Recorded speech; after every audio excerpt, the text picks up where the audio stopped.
ॐ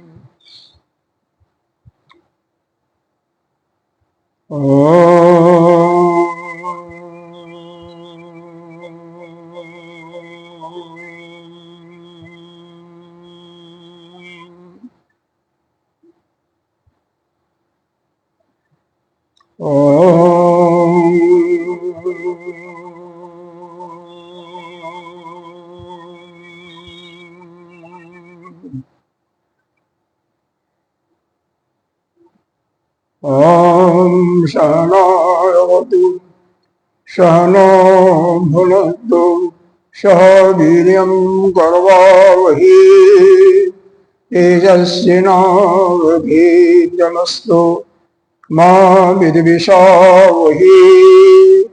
ॐ शान्तिः शान्तिः शान्तिः। सच्चिदानन्दरूपाय विश्वकर्तादिहेतवे तापत्रयविनाशाय श्रीकेशाय गणं नमः। नारायणं नमस्कृत्य नरं चैव नरोत्तमं देवीं सरस्वतीं व्यासं ततो जयमुदीरये। अखण्डमण्डलाकारं व्याप्तं येन चराचरं तत्पदं दर्शितं येन तस्मै श्रीगुरवे नमः। अज्ञानतिमिरान्धस्य ज्ञानाञ्जनशलाकया चक्षुरुन्मीलितं येन तस्मै श्रीगुरवे नमः। गुरुर्ब्रह्मा गुरुर्विष्णु गुरुर्देवो महेश्वरः गुरुः साक्षात् परं ब्रह्म तस्मै श्रीगुरवे नमः। त्वमेव माता च पिता त्वमेव बन्धो च सखा त्वमेव विद्या द्रविणं त्वमेव सर्वं मम देवदेव। गजाननं भूतगणादिसेवितं कपितजम्बो फलचारुभक्षणम् उमाशतं शोकविनाशकारकं नमामि विघ्नेश्वरपादपङ्कजम्। अनंत श्री विभूषित श्री 1008 पंचायती महानिर्वाणी अखाड़ा के वरिष्ठ श्रोत्रीय ब्रह्मनिष्ठ महामंडलेश्वर एवं उत्तर प्रदेश संत समाज के अध्यक्ष श्री सतगुरु भगवान के चरणों में कोटि कोटि नमन बंदन। निर्माण पीठाधीश्वर अंत श्री विभूषित 1008 श्री पंचायती महानिर्वाणी अखाड़ा के वरिष्ठ आचार्य श्रोत्रीय ब्रह्मनिष्ठ महामंडलेश्वर एवं बीकानेर राजस्थान के राजगुरु स्वामी जी के चरणों में कोटि कोटि नमन। संतजन भक्तजन सभी के अंतःकरण में विराजमान आत्मस्वरूप परमात्मा को नमन करते हैं। आइए पहले गीता जी का ध्यान करते हैं। ओम पार्थाय प्रतिबोधितां भगवता नारायणेन स्वयं व्यासेन ग्रथितां पुराणमुनिना मध्ये महाभारतम् अद्वैतामृतवर्षिणीं भगवतीं अष्टादशाध्यायिनीम् अम्ब कामयानि सन्दधामि भगवद्गीते भवद्वेषिणीं। नमस्तुते व्यासविशालबुद्धे पुल्लरविन्दायतभद्रनेत्र येन त्वया भारततैलगुणः प्रज्वालितो ज्ञानमयोऽधिप प्रपन्नपारिजाताय स्तोत्रवेत्रैकपाणये ज्ञानमुद्राय केशाय गीतामृतदुहे नमः।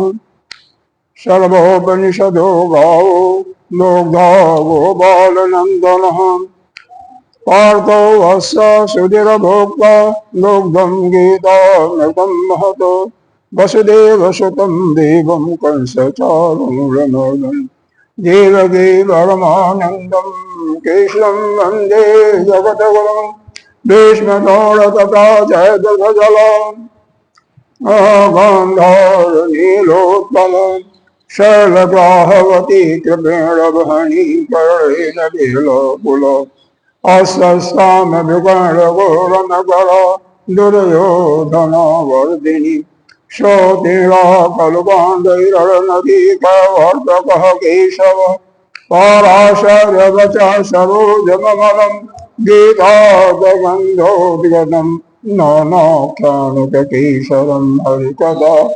शम्बोधनबोधितम् लोके सज्जन शतपदैरहरः पेपीयमानं मुदा भूयात् भारत पंकजं कलिमलि प्रदंसिनो श्रीयसि मोकं करोति वाचालं पंगुलंघयति गिरिं जतकृपातमहं वन्दे परमानन्दमाधवम् जं ब्रह्मा वरुणेन्द्रोऽद्यमरुतः स्तुवन्ति दिव्यैस्तैः वेदैः साङ्गपदक्रम उपनिषदैः गायन्ति यं सामव ध्यानावस्थिततद्गतेन मनसा पश्यन्ति यं योगिनो याशान्तं न विदुषुरसुरगणा देवाय तस्मै नमः देवाय तस्मै नमः। भगवान ने 1 से 3 श्लोक तक इस 16वें अध्याय में दैवी संपदा के 26 गुणों का वर्णन किया। 5वें, 4थे, 5वें, 6ठों में इनके क्या गतियां होती हैं उस पर प्रकाश डालते हुए 7वें से 18वें श्लोक तक आसुरी संपदा वालों के विशेष गुणों का वर्णन किया गया। अब 19 और 20 इन 2 श्लोकों में जो गतियां होती हैं इनकी आश्रय संपदा वालों की उसके विषय में वर्णन किया गया। अंतिम श्लोक 18वां कल हम लोगों ने अध्ययन किया था। एक बार यहीं से प्रारंभ करते हैं। अहंकारं बलं दर्पं कामं क्रोधं च संश्रिता मात्मपरदेहेषु प्रदविशन्तो असूयका।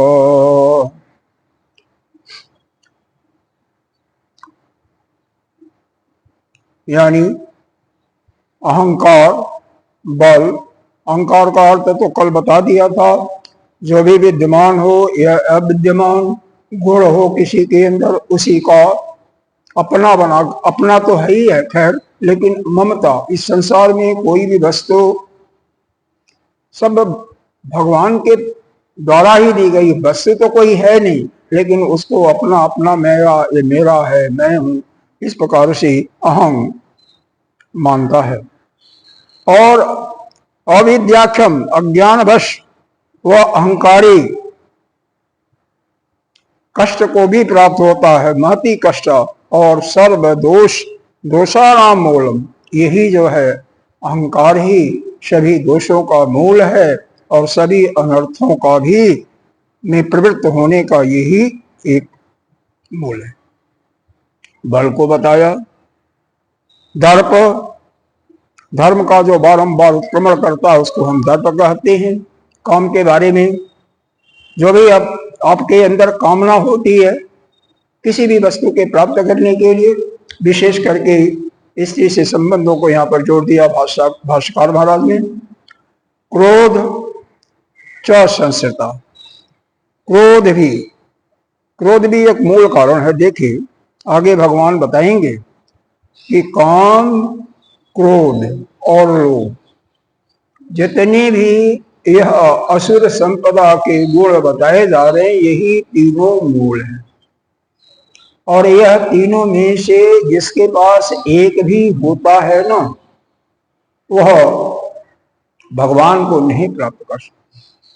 चाहे काम हो, किसी भी वस्तु के प्राप्त करने की इच्छा, क्रोध हो। अरे लोग, कईयों के तो स्वभाव है उल्टा पलटा ही बोलना, उल्टा ही बोलना, किसी को बोलना प्रेम से नहीं बोल सकती। वही चीजें प्रेम से कही जा सकती हैं, लेकिन उनका एक प्रकार से आदत बन गया है। या लोभ, तो लोभ भी जो है कभी किसी को चैन से नहीं बैठने देता है, क्योंकि लोभ से ही तिसरा उत्पन्न होती है। और तिसरा जो है आप जानते हैं कि यह हमेशा, ये अभी तो थोड़ा, तिसरा का मतलब प्यास, भूख, प्यास, और हो जा, और हो जा, और हो जा, तो कभी उस जीव को शांत नहीं बैठने देती है। कामी वाला व्यक्ति भी नहीं बैठेगा शांत। क्यों? कामी वाला व्यक्ति इसलिए नहीं बैठेगा कि उसको वो वस्तु चाहिए जिसकी कामना उसको है, और कामना है, वस्तु चाहिए, तो उसके लिए धन भी चाहिए, धन चाहिए तो उसके लिए कर्म करना पड़ेगा। धन तो ऐसे मिलेगा नहीं, रास्ते में फेंका हुआ है। तो बारंबार वह कर्म में लगा रहेगा, तो भगवान का चिंतन कब करेगा? जो कर्म ही करता रहे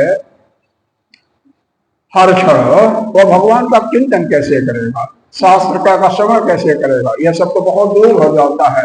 भगवान का नाम लेना भी उसके लिए मुश्किल है। कामी है या तिसरा है, क्योंकि काम से ही, कामना से ही कर्म उत्पत्ति होती है, कर्म से ही प्राप्त करके भोगता है, तो उससे लोभ होता है, बारंबार भोगने की इच्छा होती है, उसी से तिसरा उत्पन्न होती है। तो वास्तव में सबका मूल जो है कामना है, क्योंकि कामना से ही क्रोध उत्पत्ति होती है।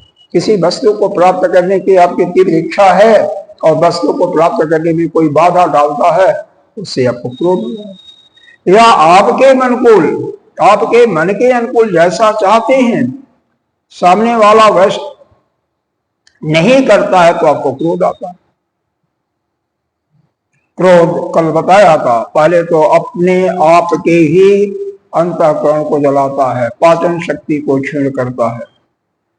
अरे ब्लड प्रेशर को बढ़ा देता है, और क्या, जब ब्लड प्रेशर बढ़ता है तो रक्त का प्रवाह ऊपर की तरफ जाता है, और इसके में कभी कभी वह हार्ट अटैक या माइंड हेमरेज की भी संभावना आती जाती है। कुछ भी आ सकता है। क्रोधी आदमी उस समय सब कुछ भूल जाता है, उसकी बुद्धि ही भ्रमित हो जाती है। बताया गया है कहां पर? दूसरे अध्याय में भगवान ने बताया है ना, क्या बताया है? ध्यायतो विषयान पुरुषः संगस्ते उपजायते, संग संजायते कामः, कामात् क्रोधो अभिजायते, क्रोधो भवति सम्मोहः, सम्मोहात् अस्मृति विभ्रमः, अस्मृत्य भ्रंशात् बुद्धिनाशः, बुद्धिनाशेन प्रणश्यति। हमारे अंदर वृत्तियां लगातार उठती चलती हैं। एक वृत्ति आई, दूसरी आई, तीसरी आई। जो मनुष्य उन वृत्तियों पर ध्यान देता है, कोई भी वृत्ति आई, चाहे वह अच्छी हो या बुरी हो, तो उसी से उस जो वह वृत्ति आ रही है उसके प्रति ध्याय तो विषयान पुरुष, उस विषय का ही होगा, तो संगस्ते बजाते, उससे संग हो जाता, यानी आसक्ति हो जाती। और वही आसक्ति जो है उसके अंदर कामना का जन्म देती है। संग संजायते काम, और उसी कामना को प्राप्त करने के लिए पैसे चाहिए, कर्म करना पड़ता है, तो उसमें कोई अगर खलल डालता है, बाधा डालता है, तो उसके प्रति क्रोध उत्पन्न होता है। और जब क्रोध उत्पन्न हो जाता है तो क्रोधाति भवत सम्मोह।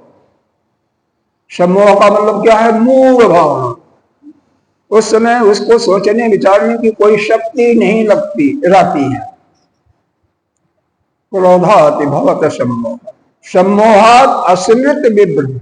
अस्मृति जो यादाश्त है क्रोध से वह भी नष्ट हो जाती है, और अस्मृति जब भ्रष्ट हो जाती है तो बुद्धि का नाश होता है। बुद्धि का नाश होगा तो मतलब आप सोच नहीं पाएंगे क्या सही है, क्या गलत है, क्या करना चाहिए, क्या नहीं करना चाहिए। और बुद्धि नाशेन प्रणश्यति। प्राण जाने का मतलब मरता नहीं है, मतलब यह है कि उसका पतन हो जाता है। तो यह है किसी भी वृत्ति पर ध्यान देने का फल। उसी से यहाँ पर कामना का भी बात आ गया, क्रोध का भी बात आ गई। लोभ के बाद मैंने अलग से बता दिया। लोभ का मतलब तिसरा, उस वस्तु में तिसरा हो जाती है और उसके लिए फिर पीछे पीछे पड़ा जाता है। चाहे वह धन की तिसरा हो, चाहे कोई भोग का हो, चाहे वस्तु का हो, या देश में भ्रमण करने का हो, या किसी पुरुष स्त्री से मित्रता करने का, कोई भी हो, बस वह उसी में फिर। और किसी भी चीज की जब आसक्ति हो जाती है ना, तो वह मनुष्य उसी जिससे आसक्ति है, धन से आसक्ति है, तो धन के बारे में चिंता करता रहेगा, कैसे धन बढ़ेगा, कैसे आएगा, कैसे आएगा, और कर्म करेगा उसी के बारे में। किसी स्थान से, वस्तु से हो गया तो वस्तु के बारे में चिंतन करेगा। अगर किसी परिवार के किसी सदस्य से, किसी मित्र से, या किसी दुश्मन से भी उसी का चिंतन करता तो बारंबार उसी का चिंतन करे। तो जब इस संसार के वस्तुओं का या मनुष्यों का चिंतन करेगा तो परमात्मा का चिंतन कब करेगा? तो वो नहीं कर पाता है। और वास्तव में हमारा जो मुख्य प्रयोजन है, मनुष्य जोनि जो परमात्मा देता है, उसका प्रयोजन यही है कि हम अपने को जान सकें, अपने स्वरूप में स्थित हो सकें। कैसे होगा? सत्संग, स्वाध्याय, श्रवण, मनन, निध्यासन के माध्यम से, गुरुदेव या संत के माध्यम से ज्ञान प्राप्त कर हम अपने स्वरूप को जान करके मुक्त हो जाए, इस संसार के आवागमन से मुक्त हो जाए। इससे बड़ा कोई आपके पास कर्तव्य नहीं है। सारे कर्तव्यों को छोड़ दे, कोई जिम्मेदारी नहीं है, क्योंकि जो भी आया है वह अपना प्रारब्ध, अपना गठरी साथ में लेकर के आया है। आप उसके लिए कुछ नहीं कर सकते, वो अपना गठरी लाया है और उसके अनुसार उसको मिलेगा जैसा करेगा। कर्म करने की भी स्वतंत्रता है, कहाँ पर? इसी मृत्युलोक में, और जगह नहीं है। मनुष्य को ही केवल स्वतंत्रता है, बाकी दुनिया तो भोग दुनिया है। तो इस प्रकार से यहाँ पर अहंकार, बल, दर्प, दर्प का मतलब समझ गया ना, जो धर्म को भी उत्क्रमण बारंबार करता जाता है, मतलब धर्म के अनुसार जो कार्य करना चाहिए उसकी परवाह न करते हुए उसको उत्क्रमण कर जाता है। काम, क्रोध च संस्कृता मम आत्म पर देहेशु प्रद्विषंतो विशुष्का। तो वह जो है वह मेरे माम आत्म पर देहेश, चूंकि आत्मा के रूप में वही परमात्मा आपके अंदर भी है, पर देहेश दूसरे के शरीर में भी है, दूसरे प्राणी में है। तो इसका मतलब मम आत्म पर, चाहे अपने में या दूसरे के शरीर में। प्रद्विषंतो अभ्यसूय का, प्रद्विषंतो का अर्थ भगवान ने यहां पर किया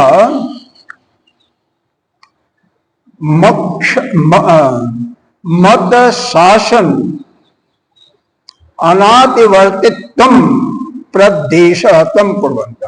भगवान का जो आदेश है आदेश क्या है? हमारे श्रुतियों में दिया है ना कि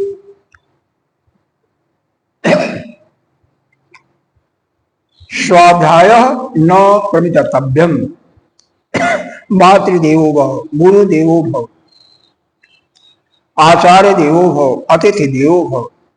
तो जिनका जजन करने के लिए, जिनका सम्मान करने के लिए दिया हुआ है और जिनमें आलस्य न करने की बात कही गई है, उसका पालन करना चाहिए ना। लेकिन भगवान क्या कहते हैं? प्रतविशंतो, वह मेरे कहना का भी नहीं मानता है, मेरे आज्ञा का वह परवाह ही नहीं करता है। यानी उस भगवान जो चाहते हैं उनकी आज्ञा को वह बिल्कुल नहीं मानता। जो भगवान ने श्रुतियों में आदेश दिया हुआ है, आज्ञा दिया हुआ, उसको वह नहीं मानता। और क्या करता है? अभी असूय का, जो सही रास्ते पर भी लगे हुए हैं, अपने अच्छे रास्ते पर, जो भगवान को पाने के लिए प्रेरणा करते हैं, उनसे क्या करता है? देश दृष्टि रखता है। और साथ ही जब आप अपने से भी देश करोगे, किसी का भी देश करोगे, तो इसका मतलब वह परमात्मा से आप देश कर रहे हो, क्योंकि हर एक के अंदर वह परमात्मा ही विराजमान है। तो इसीलिए बताया मम आत्म परदेश प्रद्विषंतो अभि असूयका। तो अपने से या दूसरे के शरीर से जब वह द्वेष करेगा, वह उन पर क्रोध करेगा, उनको ताड़ना देगा, तो इसका मतलब मेरे को ही क्या कर रहा है? मेरे को ही देश कर रहा, मेरे से ही देश कर रहा है। और क्या? मेरे शासन को भी नहीं मानता। मैंने जो वेदों में बारंबार आज्ञा दिया हुआ है श्रुति के माध्यम से, वो भी नहीं मानता। सत्यम परमम धर्म, सत्य को मानता नहीं, उसके लिए तो झूठ स्वभाव है, झूठ ही अच्छा है। अनित बोलना, चोरी करना, शराब पीना, ये जो मना किया हुआ है उसको ही करेगा, जो मना नहीं और जो करने के लिए कहा था उसको करेगा नहीं। तो ऐसे जो साधक तो नहीं कर सकते, ऐसे जो पुरुष हैं वो क्या हैं? आसुरी संपदा से युक्त हैं। और जो आसुरी संपदा से युक्त होगा उसका कभी कल्याण नहीं हो सकता। स्वाध्याय में या कहीं भी कोई भी काम करें संसार का, तो इस बात का ध्यान रखें कि आपका चित्त इतना एकाग्र हो कि कोई क्या कर रहा है क्या नहीं कर रहा है उस पर आपकी दृष्टि न जा, तभी जाकर के वह पूरी बात समझ में आएगी। एक इसके लिए दृष्टांत के रूप में समझाने की मैं प्रयास करता हूं, क्योंकि असल में आपकी हमारी समस्या नहीं है, हमारी आदत पड़ी हुई है वर्षों से। हम दूसरे को देखना, अपने को देखने की आदत नहीं है कि दूसरा क्या कर रहा, क्या, अरे कुछ भी हो जाए आपके सेहत पर क्या फर्क पड़ता है? आप तो अपने स्वरूप में, आपका मुख्य कर्तव्य क्या है? अपने स्वरूप में स्थित होना ना। तो स्वरूप में स्थित होने के लिए पहली सीढ़ी है एकाग्रता, और वही जब नहीं आएगी तो आगे कैसे बढ़ पाएंगे? कभी भी अध्यात्म दृष्टि में आगे नहीं बढ़ सकते। तो मैं एक दृष्टांत दे रहा था। एक वैश्या थी, वह जा रही थी, रात्रि का वक्त था, भोर का समय था, 4 बजे का, अपने प्रियतम से मिलने के लिए। रास्ते में एक मौलवी जो है, मौलवी को जानते हैं क्या करते हैं? यह इनकी आदत तो अच्छी ही मान सकते हैं कि दिन में 5 बार यह क्या करते हैं? जैसे हम लोग संध्या करते हैं ना, तो 5 बार अपना भगवान को समर्पित करते हुए साधना या करते हैं, जिसमें भगवान के नाम का उच्चारण भी करते हैं, उनको प्रणाम करते हैं। क्या कहते हैं उसको वही जाने, नमाज या अपना नमाज पढ़ रहा था, नमाज ही हम लोग कहते हैं। तो वह स्त्री थी वैश्य, लेकिन उसका चित्त इतना एकाग्र था किसमें, जिस काम को करने जा रही है, कि उसको बाकी कुछ भी नहीं दिखाई दे रहा है। उसकी दृष्टि में उसका प्रियतम ही है। वह सीधे नमाज, जो मौलवी जो नमाज पढ़ रहा था, उसी पर पैर रखते हुए चली जाती है।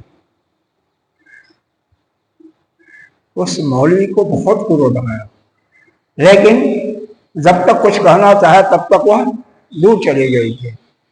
उसके बाद उसका वह जो पूजा था नमाज का, वह तो खत्म हो गया, बस क्रोध ही था। अब क्रोध का भी फल देखें और चित्त की एकाग्रता की देखें कि हम दूसरों को क्या कर रहा है, क्या हो रहा है, उस पर हमारी दृष्टि जाती है, उसको देखें।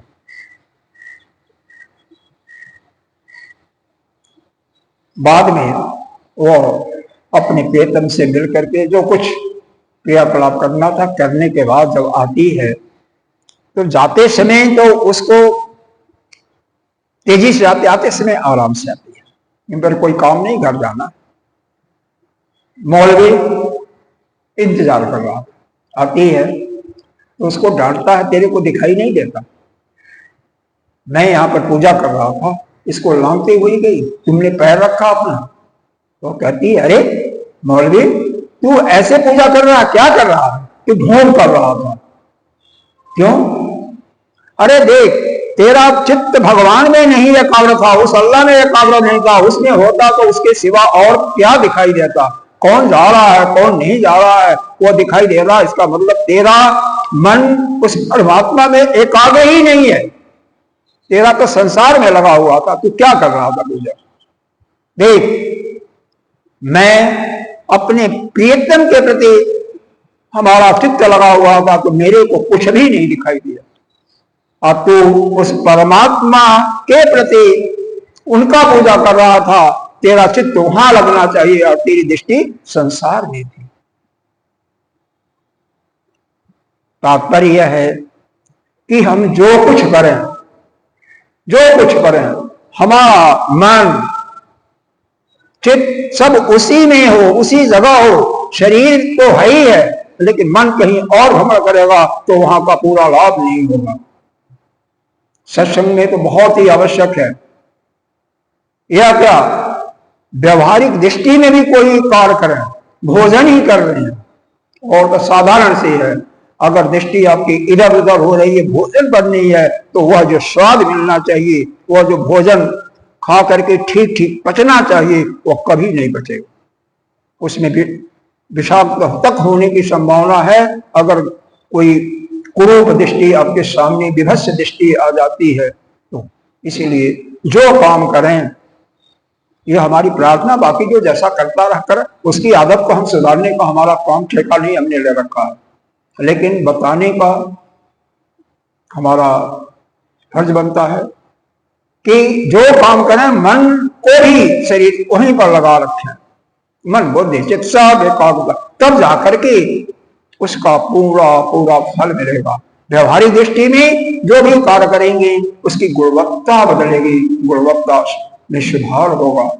आध्यात्मिक दृष्टि में भी आपका मन उस परमात्मा से जुड़ेगा, जो सुनेंगे पूरा पूरा आपके अंतःकरण में बैठेगा। आगे आइए, अगला श्लोक। तानहं दिशतः क्रूरान् संसारेषु नराधमान् क्षिप्रामि अजस्रमम् अशुभान् क्षिप्रामजस्रमम् अशुभान् आसुरीष्येव योनिषु। क्या कहते हैं? तान अहम दिशतः क्रूरान् संसारेषु नराधमान्। ऐसे जो सन्मार्ग पर जो चलने वाले हैं, उनके जो द्वेष करते हैं, उनके जो विपक्ष वाले हैं, यानी पूर्व मार्ग पर जो चलने वाले हैं, अशुभ मार्ग पर जो चलने वाले हैं, अशुभान मतलब अशुभ मार्ग पर जो चलने वाले हैं और साधु पुरुषों से द्वेष करने वाले हैं, वह कौन है? वह नराधम क्रूर भी हैं।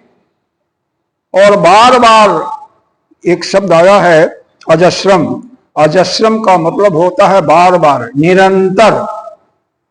हम उनको क्या करते हैं, संसार में जो निम्न जोनी है, नरक प्राप्ति का मार्ग, वह जितनी भी क्रोध करने वाले होते हैं उनको उसी आसरी जोनिया में डालता रहता हूं। क्षिप्राम का मतलब डालना।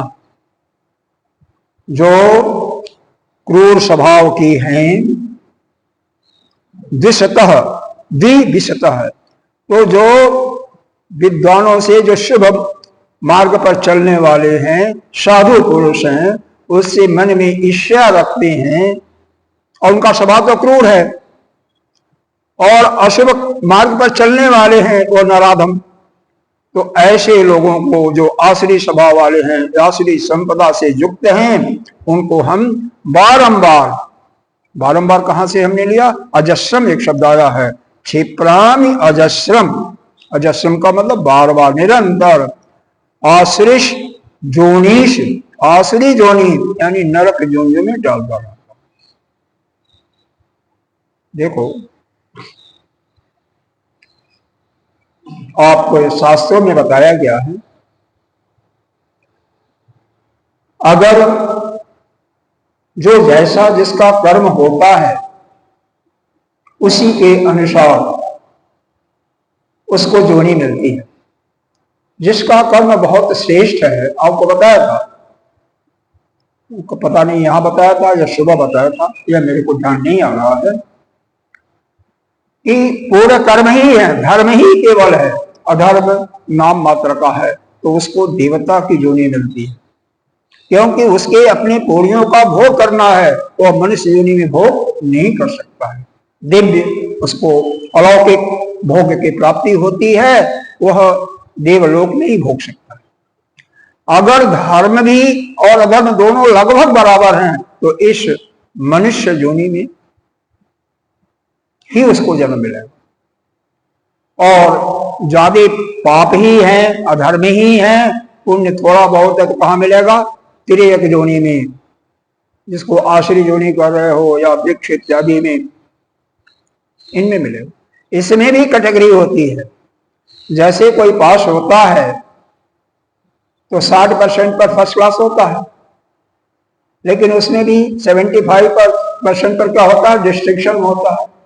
उसमें भी जो क्लास में या स्कूल में या प्रदेश में या राष्ट्र में प्रथम आता है, उसकी ज्यादा वैल्यू होती है ना। तो जो 100 में 100, 99 लाता है, वही हिरण्यगर्भ वर्ण का अधिकारी होता है, यानी ब्रह्मा या प्रजापति। उसी प्रकार से 90 वाला इंद्र हो सकता है, इंद्र बन जाए। फिर नीचे वाला क्रमशः वह उसमें भी कैटेगरी बसती जाती है।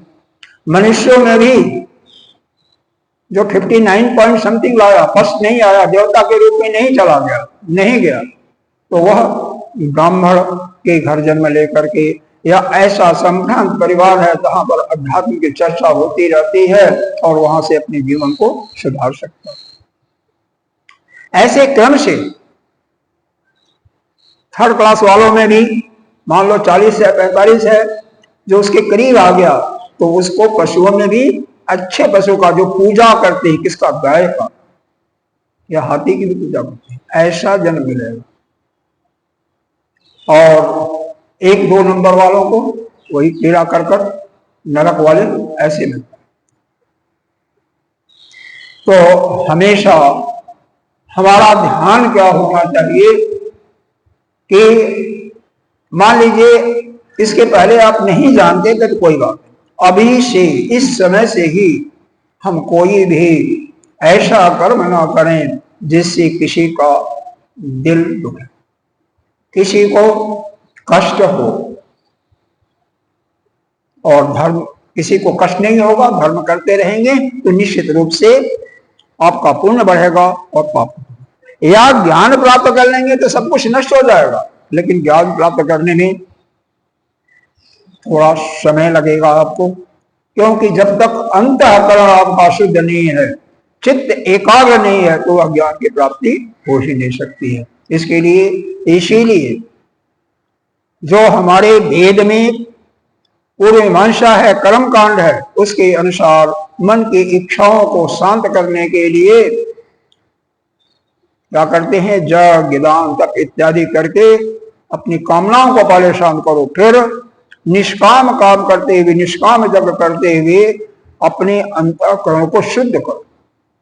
शुद्ध करने के बाद जो मन की चंचलता है उसको योग के माध्यम के द्वारा या उपासना के द्वारा उसको एकाग्र करो। जब चित्त एकाग्र हो जाएगा फिर आप ज्ञान प्राप्त करने के लिए अधिकारी होते हैं। वहां पर साधन चतुष्टय से संबंध बताया गया है, संपन्न होना चाहिए।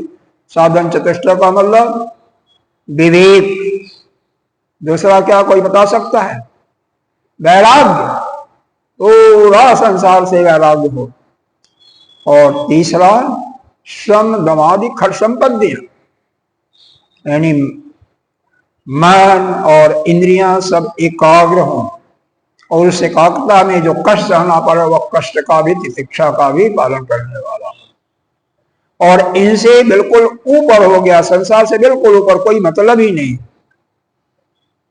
और क्या है, शम दम तितिक्षा उपरति श्रद्धा और समाधि, उस अपने शास्त्र के प्रति, अपने आत्मा यानी ब्रह्म के प्रति, परमात्मा के प्रति पूर्ण निष्ठा हो कि जो है वही हमारा है, पूरा आश्रय, पूर्ण श्रद्धा हो, और समाधान, आप बस निरंतर उसी का चिंतन करते रहें, आपका चित्त उसी में समाधिष्ट हो जाए, ऐसा हो जाए। तो ऐसा जब होगा तो आप ज्ञान के अधिकारी होंगे, तो उसमें ज्यादा प्रयास करने पड़ेगा। लेकिन भक्ति लाइन में आप कैसे भी हो, भगवान ने कहा है, अरे आप ब्रह्म हत्या का भी दोष लगा हुआ, ब्रह्म हत्या भी किए हो, लेकिन आप मेरे शरण में आ जाओ ना एक बार, और फिर गलत काम ना करो तो मैं तुम्हारा बेड़ा पार कर लूंगा। तो भगवान तो इतने दयालु हैं।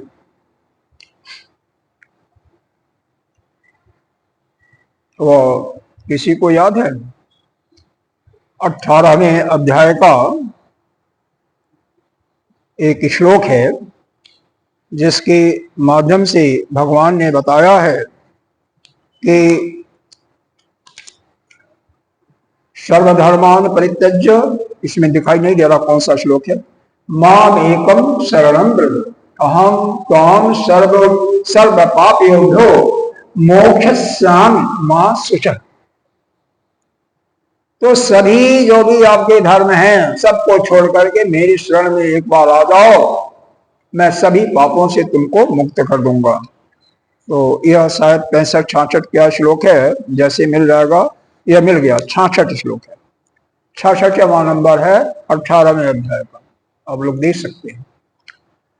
तो वास्तव में जैसे संसार में अलग अलग बीमारियों, अलग अलग पुरुषों के लिए एक ही बीमारी हो, और वह कफ प्रकृति का है, पित्त प्रकृति का है, या वात प्रकृति का है, या वात पित्त का है, या कफ पित्त का है, हर एक के लिए अलग अलग दवाएं दी जाती हैं, तब वह लाभ पहुंचाती है। उसी प्रकार से अध्यात्म जगत में भी कई रास्ते हैं, योग का भी रास्ता है, भगवान की उपासना का, भक्ति का भी है, ज्ञान का है, सबसे श्रेष्ठ ज्ञान है। लेकिन जिसका चित्त बहुत भावुक होता है, भावुक का मतलब समझ रहे होंगे ना, अरे भाई किसी आपके परिजन को थोड़ा कष्ट हुआ, वह तो कष्ट हो रहा है लेकिन दुखी आप हो रहे हो, वो भावुक कहते हैं, दूसरे के दुख से दुखी हो जाना। तो उसके लिए परमात्मा का उपासना भक्ति मार्ग श्रेष्ठ है। और जिसका चित्त बहुत चंचल है, बहुत सारी वृत्तियां आती हैं, उसके लिए योग मार्ग तो बहुत जरूरी ही है। चंचलता केवल योग से ही, योग के माध्यम से ही समाप्त होती है। और जो जिसकी प्रतिभा बहुत जगी हुई है, बुद्धि तेज है, उसके लिए ज्ञान मार्ग ठीक है। तो अलग अलग, जैसे संसार में होम्योपैथिक है, एलोपैथिक है, आयुर्वेदिक है, यूनानी है, नाना प्रकार के पैथियां हैं, उसी प्रकार से अध्यात्म जगत में भी कई प्रकार के। तो जैसा जिसके जो योग्य हो उसको करके और पूर्ण तन्मयता के साथ उसमें लग जाना चाहिए, तभी किसी का भी कल्याण हो सकता है। तो यहां पर भगवान ने बता दिया गतियों के बारे में, जो जो क्रूर हैं या आसुरी संपदा के जो मानने वाले हैं, जो सज्जनों से भी द्वेष करते हैं, उनको मैं क्या करता हूं, बारंबार नारकी जोनियों में ही डालता हूं और कहीं नहीं। इसमें तान अहम का भगवान ने अर्थ किया है, सर्वान सर्वमार्ग प्रतिपक्ष भूतान साध ईश्वरो भूतान, सभी प्राणियों को। और एक आया है साधु भूतान साधु वेशुरो, मतलब सर्व मार्ग पर, अच्छे रास्ते पर, आध्यात्मिक रास्ते पर चलने वाले जो अच्छे लोग हैं, जो आध्यात्मिक पुरुष हैं, उनसे देश करने वाला, यह उसका तान शब्द का अर्थ दिया।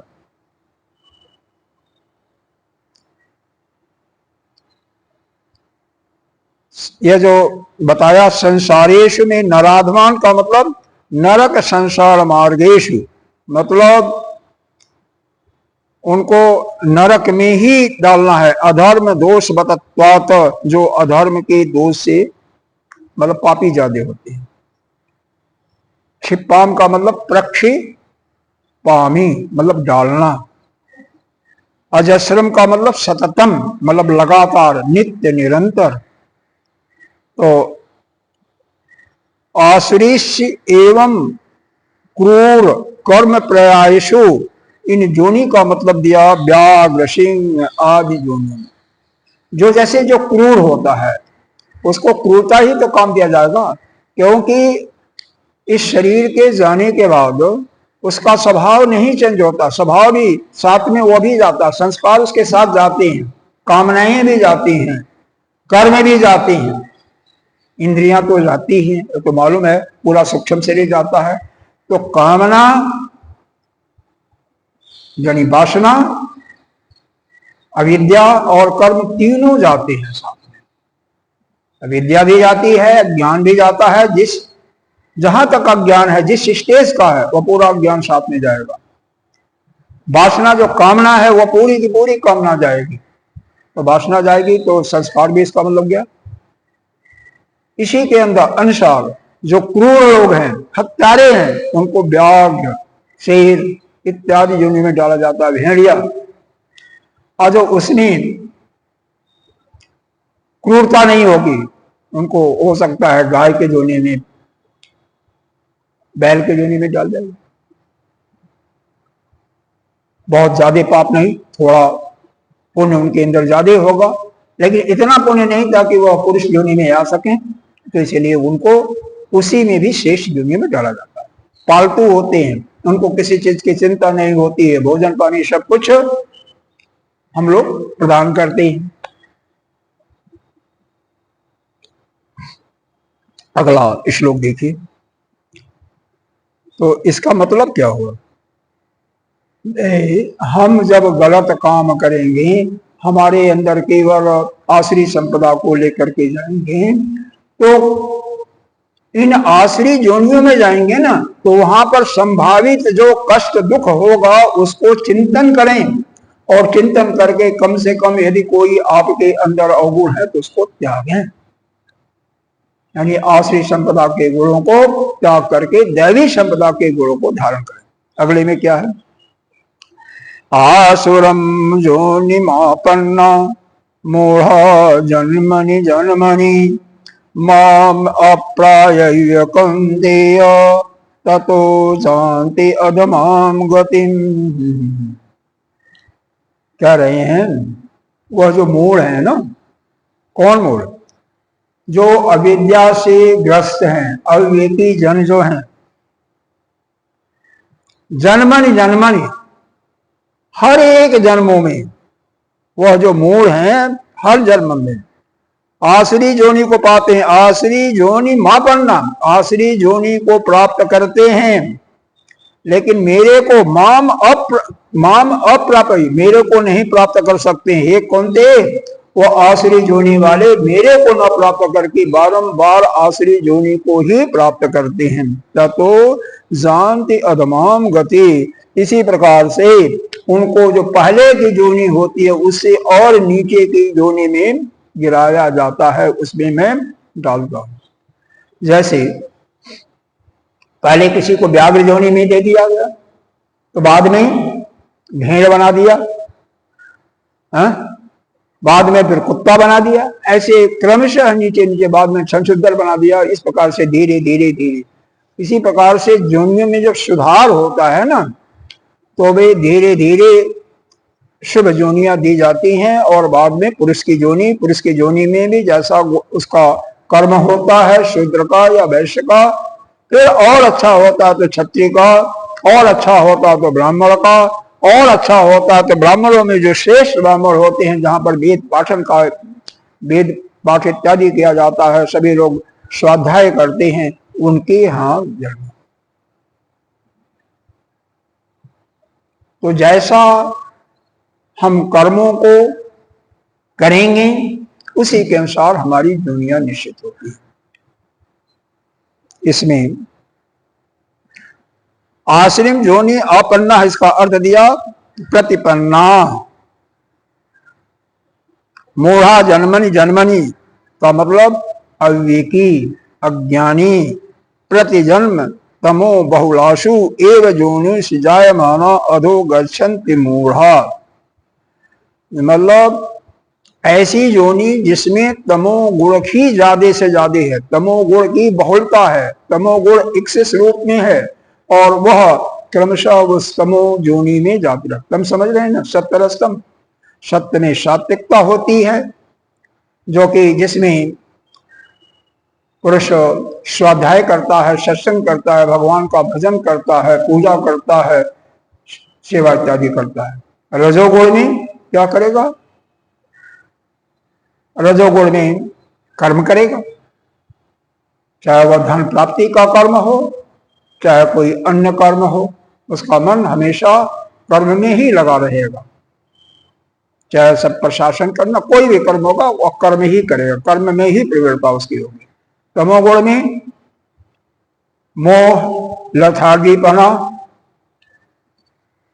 और क्या, सोने, निद्रा, आलस, प्रमाद, ये सब गुणों में उसके होते हैं।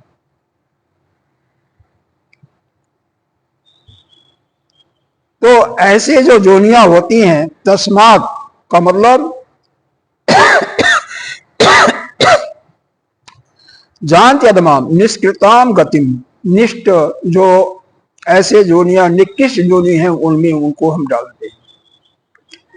माम अप्राप्त एव इति न मत प्राप्त काश्चिद अपि आशंका अस्ति तो मत शिष्ट साधु मार्गम अप्राप्त इति अर्थ।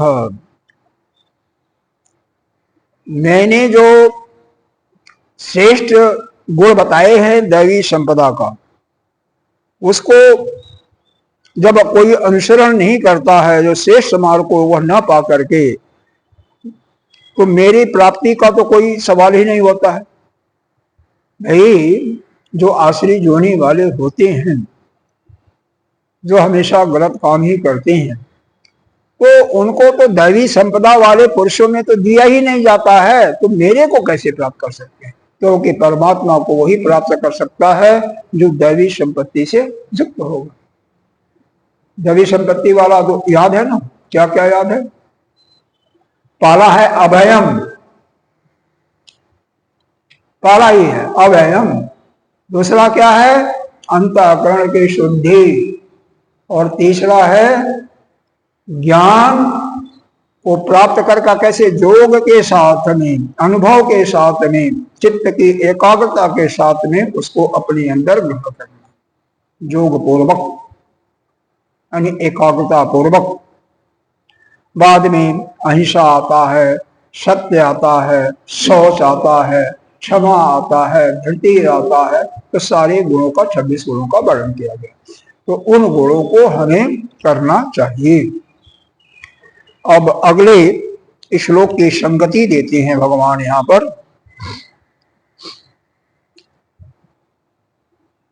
इसके संगति के पहले थोड़ा सा आपको यह 26 जो गुण हैं एक बार आपको याद इसलिए दिलाना चाहता हूं कि कम से कम इसको याद होना चाहिए, सभी को याद होना चाहिए। और जब तक ये याद नहीं होगा तो कोई लाभ नहीं मिलेगा। तो इसलिए एक बार इनका नाम सुन लें। अभय का बता दिया, अंतःकरण की शुद्धि जिसका टेक्निकल नाम है सत्य संशुद्धि, और ज्ञान योग में स्थिति, यह तीन तो बताई दिए मेन है। उसके बाद दान, दमस्य, दम का मतलब इंद्रियों को अपने विषयों में जाने से रोकना, यानी इंद्रियों पर विजय प्राप्त करें। यज्ञस्य, यज्ञ करते रहना चाहिए। यज्ञ का मतलब क्या है? अरे भाई नहीं कुछ तो जप करते हैं ना, यह भी यज्ञ है। भगवान ने 4थे अध्याय में गीता जी में 12 प्रकार के यज्ञों का वर्णन किया है, उसमें जप यज्ञ भी है। और 11वें अध्याय में जप यज्ञ को श्रेष्ठ माना है। प्राणायाम करते हैं वो भी यज्ञ है, यह सत्संग सुन रहे हैं यह भी यज्ञ है, ध्यान कर रहे हैं वो भी यज्ञ है, समाधि में स्थित है वो भी यज्ञ है। केवल द्रव्य यज्ञ ही आपको मंत्रों के साथ करना होता है। द्रव्य यज्ञ जो करेंगे जिसमें अग्नि को प्रज्वलित करके शास्त्र के अनुसार वह कुछ द्रव्य होता है जिसमें घी, जौ, चावल, अन्य तिल इत्यादि सामग्रियों को उसमें यजन करते हैं किसी देवता के नाम लेकर के उनके। लेकिन बाकी जो यज्ञ है उसमें कोई बाहरी पदार्थ की जरूरत नहीं है, आप अपने अंदर ही कर सकते हैं। कभी किसी समय कहीं भी मनी में मंत्र का जाप हो, भगवान के नाम का उच्चारण करते, वो भी जप है, लेकिन चित्त एकाग्र होना चाहिए। शर्त यही है कि चित्त इधर उधर नहीं भ्रमित करना चाहिए। आप जाप कर रहे हैं मन कहीं और जा रहा तो वह गलत है, उससे दोष होता है। तो दोष के भागी हमें नहीं होना चाहिए। स्वाध्याय, स्वाध्याय करना, स्वाध्याय किसका? उपनिषद है, हमारे जो 10 शास्त्र बताए गए हैं उनका स्वाध्याय करना। उपनिषद और इसमें इतिहास भूगोल पढ़ने को उनका स्वाध्याय नहीं कहा गया। तपस्या, तप का मतलब चाहे विषम परिस्थिति हो या आपके अनुकूल परिस्थिति हो, दोनों परिस्थितियों में आपका मन शांत हो। आर्जवम सीधापन से मतलब होता है। अहिंसा आपको बताया था कि मन, वाणी और शरीर तीनों से किसी को दुख नहीं देना, कष्ट न देना। सत्य सभी जानते हैं लेकिन अब भी सत्य भी नहीं बोलना चाहिए। क्रोध, अक्रोध है, किसी पर क्रोध नहीं करना चाहिए। देखो वहां पर भगवान ने क्रोध को विशेष रूप से लिया, यहां पर क्रोध नहीं करना। त्याग मतलब, त्याग का मतलब दान नहीं आता, दान तो पहले बता दिया। यहां का मतलब होता संन्यास, संन्यास ग्रहण करना, सब कुछ छोड़ करके संन्यास करना। शांति, संन्यास ग्रहण करना क्यों कहा गया? क्योंकि संन्यास लेने के पश्चात ही जब उस पुरुष का संसार से नाता समाप्त हो जाता, संसार से सब संबंधों को तोड़ करके संन्यास ले लेता है, तो भगवान का चिंतन के अतिरिक्त उसके पास और कोई कार्य नहीं होता है। तो भगवान का चिंतन पूरे तन्मयता के साथ करता है तो वह भगवान को प्राप्त कर लेता है। जब तक संसार में मन रहेगा तब तक तो संसार में जब मन जाएगा तब तक तो संसार भी रहेगा, भगवान भी रहेगा ना। उसके सामने भगवान मुख्य प्रियारिटी नहीं होती है, संसार होता है, बाद में भगवान भी मिल जाए, वहां भगवान भी। और सन्यास में केवल भगवान ही मिलना चाहिए, हमें आत्मज्ञान ही होना चाहिए और कुछ नहीं चाहिए। इसीलिए सन्यास का यहाँ पर वर्णन दिया गया है। दया भूतेषु, सभी प्राणियों में दया रखना। अलोलुप्तम, लालच नहीं करना, लालच नहीं करना, असफलता होना चाहिए। और क्या, मार्दवम, ह्री का मतलब होता है लज्जा, और असफलता, अरे मार्दव का बताया नहीं, मार्दम का मतलब होता है कोमलता, कम से कम क्रूरता ना हो, बोलो तो भी मधुर वचन बोलो, अर्थात सीधे शब्दों में कहना चाहें तो अक्रूरता, क्रूरता का जिसके अंदर अभाव होता है उसी को हम मार्दव कहते हैं। अचपलता मतलब बिना प्रयोजन, न बाड़ी आपकी चले, न हाथ पैर चले, कोई क्रिया न हो। तेज, तेज का मतलब क्या होता है, शक्ति, बिना शक्ति के कोई काम नहीं होता। इसीलिए तेज को प्राप्त करने के लिए ब्रह्मचर्य का पालन नितांत आवश्यक माना जाता है। इसमें जो चमड़ी सुंदर होती है उसकी बात नहीं होती है, उसकी बात नहीं की गई है। तेज उस ब्रह्मचर्य का तेज, तपस्या का तेज, उसकी बात की है। और क्या, क्षमा, आप इस योग्य हैं कि आपके साथ किसी ने दुर्व्यवहार किया तो क्षमा करने में सक्षम है, उसको क्षमा कीजिए। धृति, धृति का तात्पर्य यह है कि देह इंद्रियेषु अवसादम प्राप्तेषु तस्य प्रति षेधकः, यानी शरीर और इंद्रियों में थकावट उत्पन्न होने के बाद भी थकावट हटाने वाली जो अंतःकरण की वृत्ति होती है, कितना भी आप परिश्रम कर रहे हैं फिर भी अंतःकरण से एक ऐसी शक्ति की उदय होती है कि उस आपके थकावट को शांत कर देती है, उसको हम धृति कहते हैं। और क्या है, शौचम, शौचम का मत बाहर से तो ठीक है, स्नान कर रहे हैं, तेल फुले लगा रहे हैं, क्रीम लगा रहे हैं, पाउडर लगा रहे हैं, अंदर से शुद्धता, यानी काम क्रोध लोभ मोह मोह मत्सर अंदर चित्त में, अंदर अंतःकरण में न हो, उससे बिल्कुल अलग। अद्रोहो, किसी से द्रोह नहीं करना, किसी से झगड़ा नहीं करना बिना मतलब के। न अतिमानिता, अत्यंत मान की भी आपको इच्छा ना हो कि लोग हमारा मान करें, हमारा पूजन करें, ना। भगवती संपदम दैवी अभिजाता स्वर्तते, यह इतने 26 गुणों का आप काउंट कर लेंगे, इतने गुणों का यहाँ पर समावेश। और आखिरी इसी का उल्टा ले लीजिए, अलग कहेंगे तो उसको भी हम कल बता देंगे। अब हम अगले श्लोक की संगति जो है उसको पढ़ देते हैं, फिर अगला श्लोक, एक श्लोक और नहीं हो पाएगा, संगति हो जाएगी। सर्वस्या आसुर्या संपद संक्षेप अयम उच्यते, जितनी भी 7वें से 18वें श्लोक तक आसुरी संपदा बताई गई है उसको मैं संक्षेप में कह रहा हूं। कौन कर रहे हैं, भगवान कर रहे हैं। जस्मिन त्रिविधि, उसमें कि क्योंकि उसमें 3 प्रकार से हैं। सर्वम आसुर संपद भेद अनंत, सारे आसुरी संपत्तियों का भेद तो अनंत है, एक नहीं है, अनंत प्रकार के हैं। लेकिन अंतर्भवती जत अपरिहारेण परिहृत च भवती, लेकिन तीनों में ही सारे अंतर्भूत हो जाते हैं। 3 कौन कौन हैं, पहले शायद मैंने जिक्र किया था, काम क्रोध और लोभ। और यह तीनों में से कोई भी किसी के पास होता है तो उसका जीवन मुक्ति तो असंभव है। यहां पर इस चीज को समझ सकते हैं क्रोध का।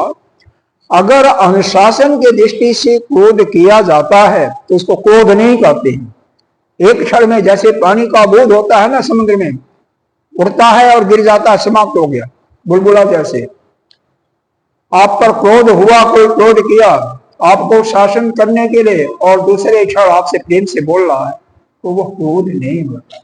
क्रोध का मतलब उसको ले करके और हमेशा उसी का चिंतन करता रहे, उस क्रोध की बात की जा रही है। नहीं तो शासन की दृष्टि से कोई क्रोध नहीं करेगा तो व्यवस्था कैसे चलेगी? वहां पर तो क्रोध करना पड़ेगा, लेकिन अपने अंदर उसको नहीं लेना, अपने अंदर नहीं लेना, उस क्रोध की बात की जा रही है।